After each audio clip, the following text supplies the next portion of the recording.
Hola, ¿qué tal? Bienvenidos a esta nueva serie de rigging en Blender. Esta serie va a estar enfocada como para principiantes en Blender y sobre todo para aquellos que vienen de Maya, que ya tienen un poco de experiencia haciendo rigging en Maya. Entonces voy a ir como comparando un poco estos dos softwares. Aquí ya tengo a mi personaje listo, es un personaje eh, sencillo, o sea, es un bípedo. Ya tiene una buena topología para animación. Y ya tengo preparado lo que es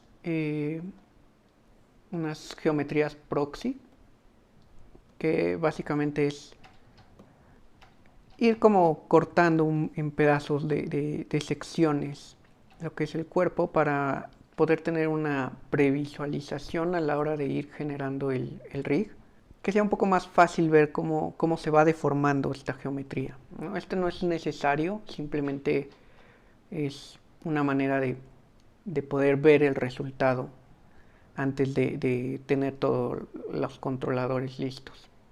Entonces, voy a empezar en este primer video. Vamos a ver, a rigar lo que es el torso. Entonces, bueno, solamente voy a dejar visible lo que es la parte del torso. Y vamos a empezar. Para poder agregar bones o huesos a nuestros modelos, si nos vamos a la pestaña de Add, Armature, y nos va a crear nuestro primer hueso. Otra manera es con Shift A de agregar Armature. Entonces nos agrega un hueso. Es como empezamos. Acá podemos ver en el outliner que tenemos un armature.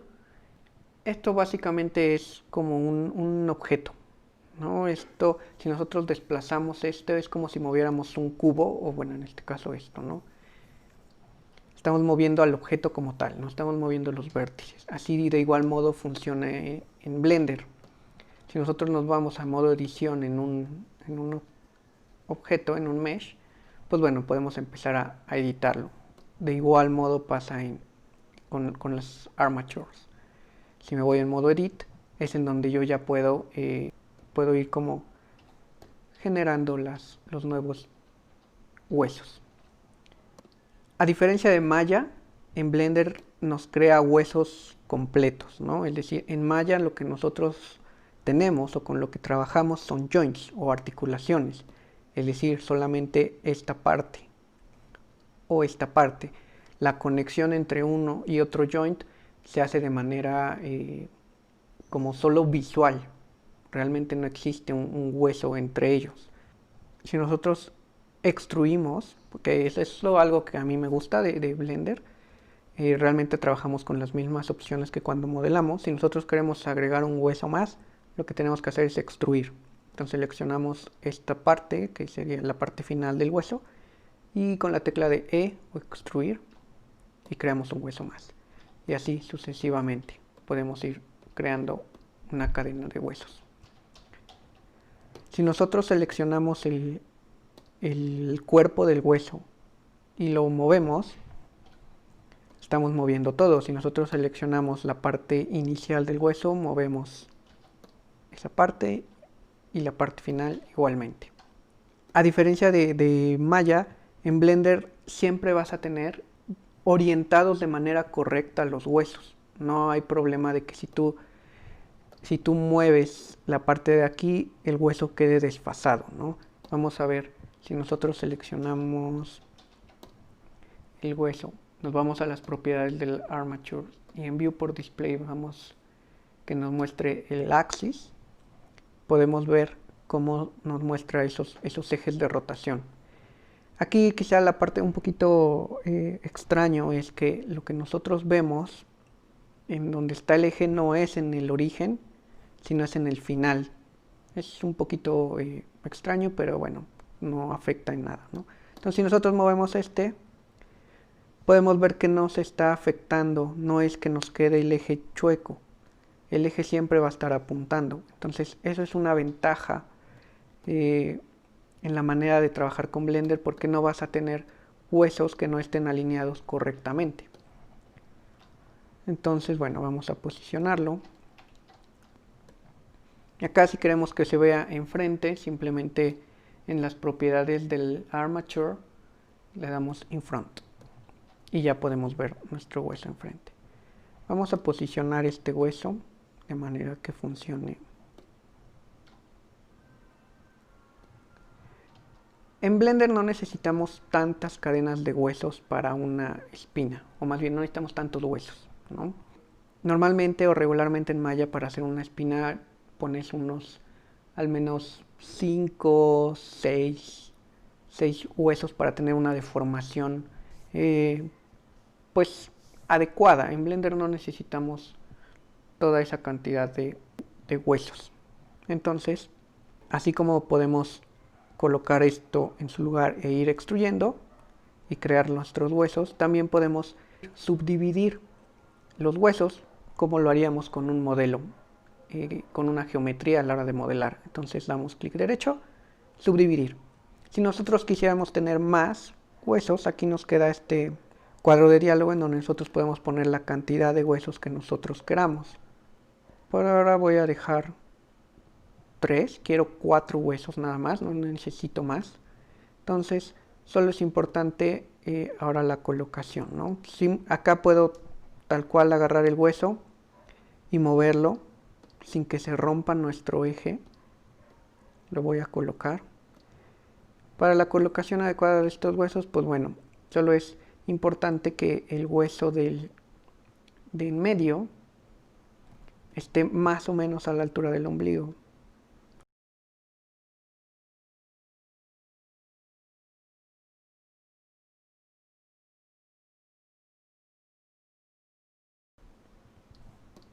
No tiene que estar exactamente a la misma distancia uno de otro.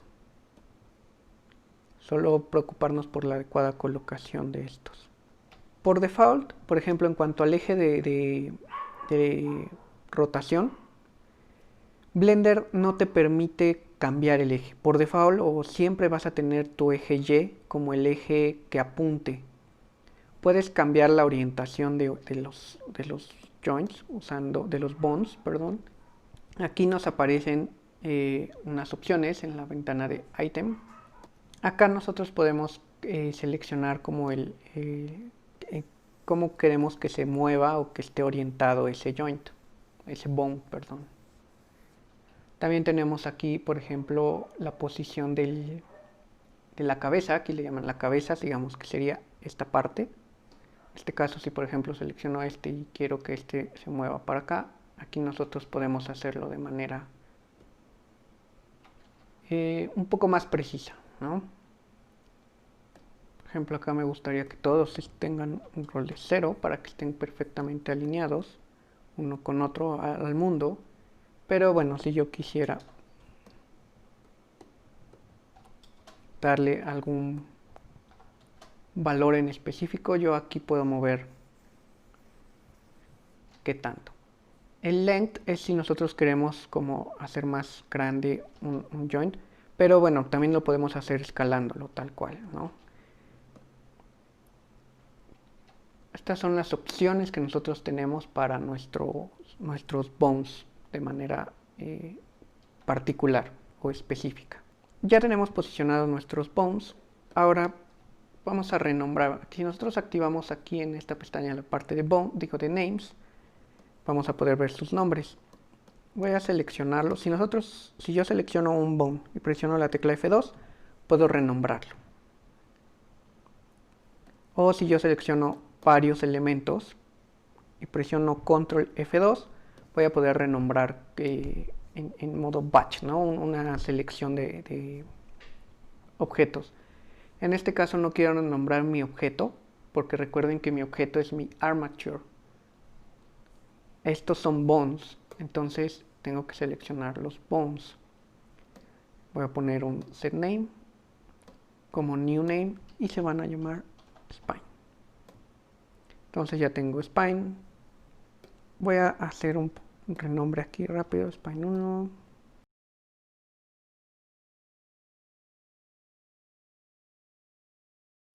Listo, aquí están ya mis bones bien nombrados. Y si de por sí es importante la nomenclatura cuando trabajamos en un proyecto, rigging es aún más importante la parte de la nomenclatura. No solo por cuestiones organizativas, sino por cuestiones del programa. Es decir, Blender sabe que al tener una nomenclatura en específico, algún bone, este bone debe ser tratado de cierto modo.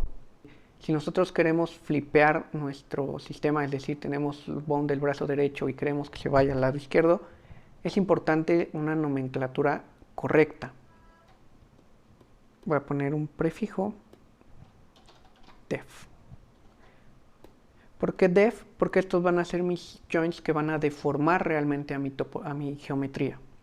Entonces, ahora, no solo esto, para que un bone sea tomado en cuenta en el skinning, es importante que el bone en específico tenga la opción deform.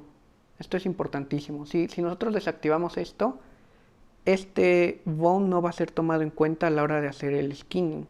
Por ejemplo, cuando creemos nuestros controles, los controles no van a estar teniendo esto.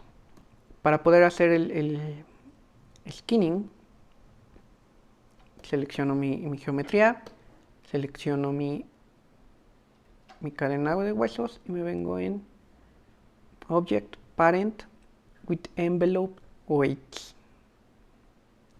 O simplemente Control P. With Automatic Weights. Y para poder ver, acuérdense, esto es importante, si nosotros estamos en modo objeto, vamos a mover el objeto como tal. La diferencia entre Blender y Maya es que Blender tiene un modo de edición, que es en donde nosotros creamos nuestros huesos, y un modo de pose. Este es el modo en el que nosotros ocupamos para animar.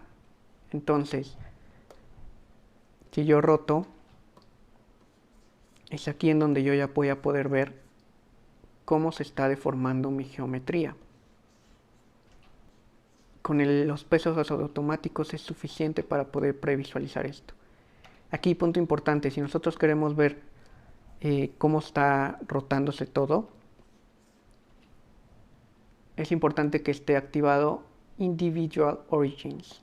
De este modo va a rotar cada uno de los elementos seleccionados en sus orientaciones originales. Y aquí ya voy a poder ver cómo se están doblando de manera individual cada uno de estos bones. Entonces, por default hace un buen pesado. Se ve bastante bien. Y algo que me gusta mucho de Blender es que se mantiene editable. En Maya, mover un hueso que ya está esquineado es un problema algo complicado, porque si eso ya tiene pesos, perdón, si eso ya tiene un controlador, si eso ya tiene algo que esté influenciando a otro hueso, si tú ya duplicaste, es decir, es un poco complicado en Maya mover un hueso que ya está esquineado.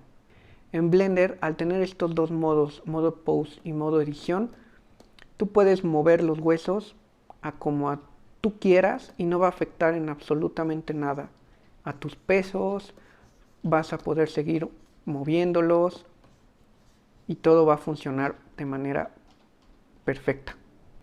Realmente, por ejemplo, si estás haciendo un proyecto muy sencillo, hasta aquí tú ya podrías dejar este rig hecho. O sea, estás animando tu bone como tu controlador. Y tal cual, tú ya podrías animar esto, ¿no? O sea, nosotros podríamos empezar a animar esto y no requerirías de controles. En Maya sí necesitas controladores para poder regresar las cosas a su punto de origen. En Blender no. ¿Por qué? Porque tienes este modo pose que te lo permite. Entonces, si yo ya hubiera animado esto y digo, no, necesito ya regresarlo a su posición original, puedo seleccionar todos y presiono Alt R y me lo regresa a su posición original. Esa es una ventaja importante que tiene Blender al tener estos dos modos. Entonces, técnicamente esto ya podría decirse que es un rig con deformación y un rig con controles. Pero pues obviamente ya para un rig un poco más avanzado, pues ya necesitamos diferentes controladores para poder hacer esto más práctico. Eso es todo por este video. En la siguiente parte vamos a empezar a ver lo que es el rig de controladores.